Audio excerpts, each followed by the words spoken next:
Another control I have that I can use is called the Formview control. So when I'm looking here at this new state page, this is kind of messy. It's stacked up, things are kind of squished in here. I don't really care for these links. I'd rather them be buttons. I might rather it look something like this. And a form view control is an excellent way to control what's displayed, the orders displayed. You can really introduce some HTML into the form. With details view, you kind of get what you get. So if I want to switch over and use a form view control, I'm on the new state page, and I can just get rid of this details view.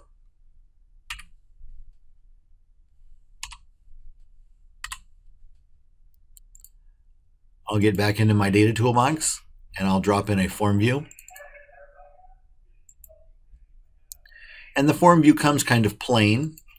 I need to tie it to a data source. This is just a default data source right here. And then it should fill out. If it doesn't fill out, I can refresh the schema and see the information come out. Now that I've got the form view picked, this is for the new state page. So I want to set the default mode to insert.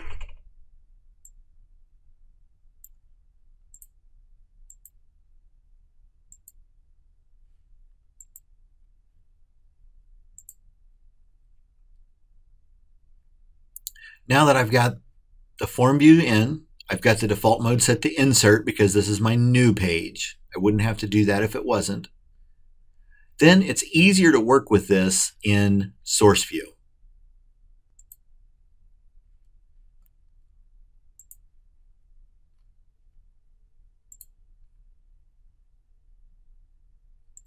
And inside of the form view control, I can see I have three templates. I have one for editing, one for inserting, and then the item template. So when it's read from the database, the information is displayed in the item template. When I click edit, the information is then displayed in the edit template. Or if you were to click new, or if this, since this is the default mode is new, or insert, it'll read this insert template. So I actually don't need this stuff in the edit template. I'm going to get rid of it just to lighten my code.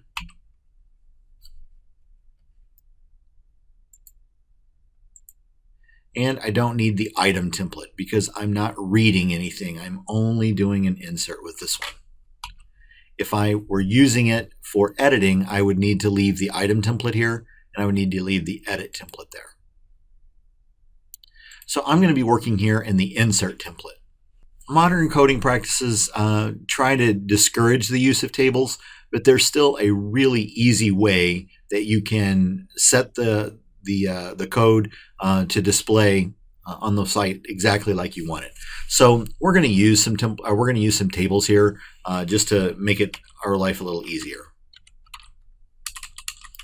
And inside each table, we can have a table row. And inside each row, we can have cells sitting side by side.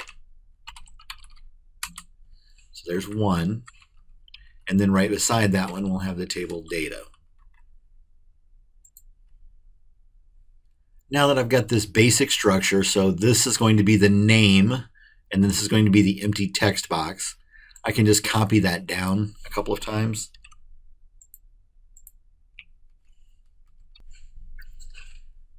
So the first thing that I want to collect is the state name. So it'll go in this table data.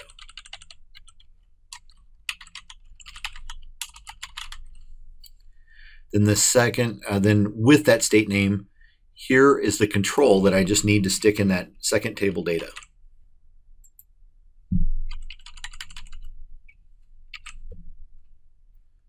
So that's taking care of state name. Next thing that I want to get is the capital.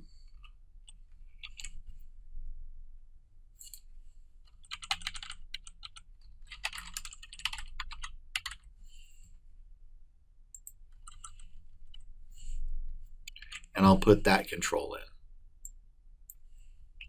So now that I've gotten my table laid out, with the name and the corresponding control. And I got that control just from down here. It was already in the form view. I just copied it into a different place. All my controls are in place. The only thing I have left to deal with are these buttons. And I don't like those words, those underlined words, so I want to change those to an actual button. So I'm just going to stick on one more row.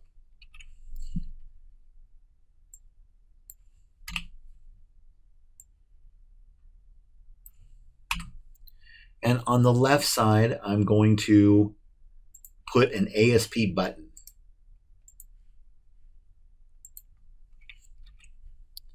And I'm going to give it the ID name, or the ID of button insert. Causes validation, I'm going to set that to true. And what this does, if we set validators on these different controls up here, when the insert button is clicked, it will cause those validators to run. The command I want it to run is insert, which corresponds up here, the insert command. And then the last thing is just the text that appears. I'm also going to put an ASP button to cancel it. So the ID is cancel insert. There's no validation with this, so causes validation can be false. The command name is just cancel, and the text is cancel. And then I can get rid of these things. So now I've just built a really simple table. It's got a few rows here. Each row has 2 columns. And in the left-hand column is the name, and in the right-hand column is the text box that we can type into. And then we've replaced those links with a couple of buttons.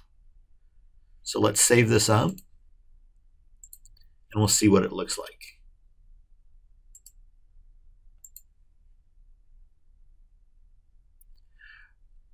I have an error because remember in my code behind, I was taking actions when that details view was manipulated, but it's a form view now. So I just need to correct that. So this would be for the item inserted. For the form view 1, it's just a default name. It could be anything I want. Item inserted. I'm going to redirect. And the page load is now going to be form view 1. Focus. So now I've switched from the details view control to the form view control. And again, this is just the default name that's given when I drop that form view on there. I could change the ID to something different, either here directly in the code or down here under ID. Now that everything is changed, let's try it again. Looks pretty good. I might like these things to be right aligned and these things to be left aligned along this center column here. So this is the left table data. This is the right table data. So I can make those changes with a little CSS. I need to get back into my inserted item template. And inside the left-hand table data, I want to align it right. So I want to push that data to the right. And inside my right-hand table data, I want to push it to. And let me view. Yes, this is looking closer to what I would like to do. So I can just continue down. And I will even do it down here for the buttons.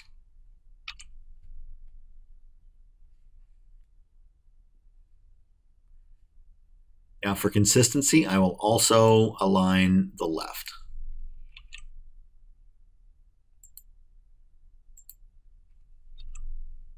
Once I have all of my table data aligned left and right like I would like them, I'll save it up and then we'll see what we get.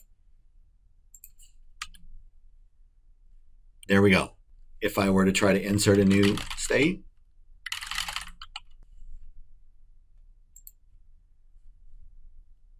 my control seems to be working on inserted. It's taking me back here and I can see the new state was added. And when the new state page loads, the focus is working. It has the the box up here. So you can use Formview as another way to manipulate the data instead of like a details view or a grid view. When you use the Formview, you get the 3 templates. The item template is what's displayed when it's first read from the database. If you're going to edit it, then the edit template kicks in. And since we weren't using either one of those, we cleared them all out. And on this one, it was just for insert. So we manipulated the item template for insert. We can also use the CSS to color one of these if we would like.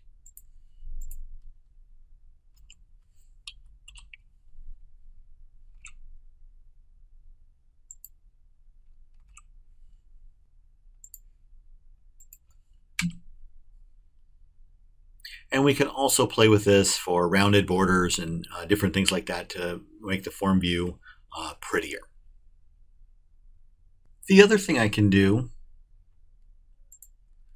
is have a required field validator, so that, or any validator actually, required irregular expression or compare anything. I would like that error to appear over here, and I'd like to check against these text boxes for the fields that are required in the database. Because if I leave off a required field, the record will not go into the database, or it'll give an error message to the user. So name, capital, and abbreviation are required. Bird and flower are optional.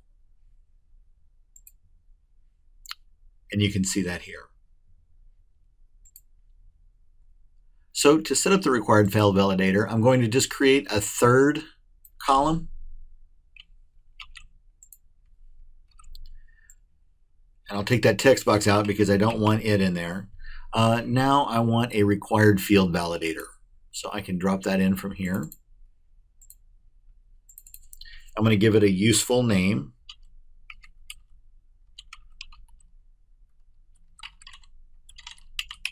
Required field validator for the state name. I'm going to enter a useful message.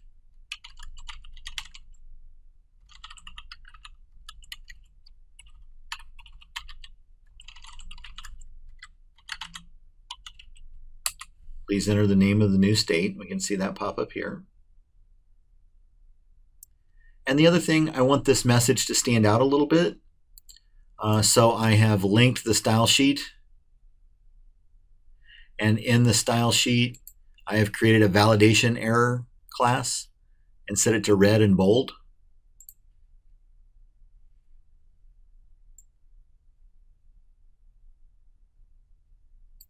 So I'm going to set the CSS class for this validator to that new class I created.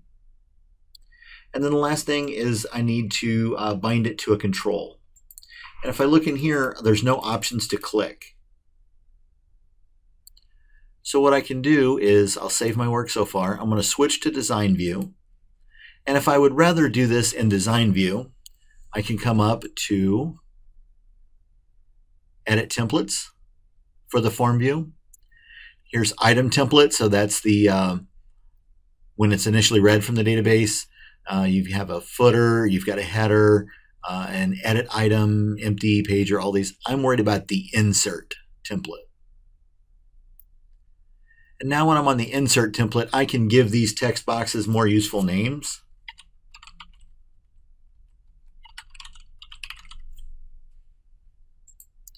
And then when I pick the validator, I see the control to validate.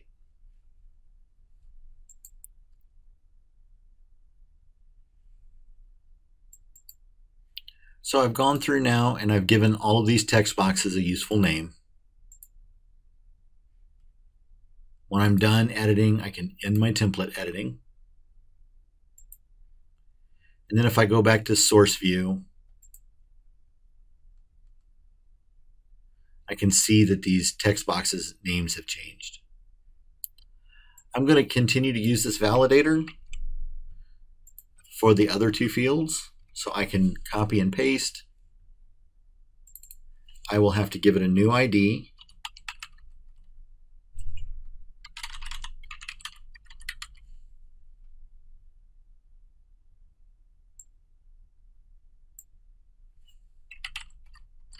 I'll I'll change the error message. The CSS class is fine, but the control to validate now is that new text box.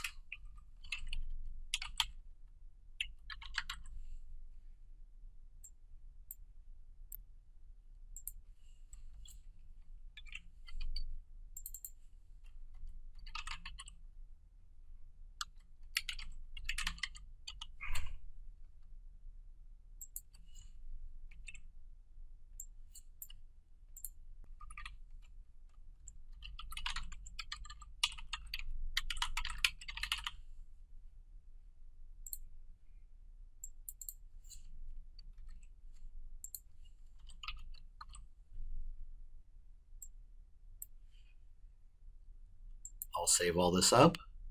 Now I can test it.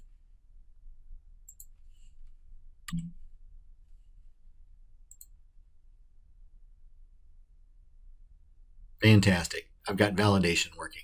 I could change this to a regular expression validator to validate for 2 capital letters. I could do a number of things like that.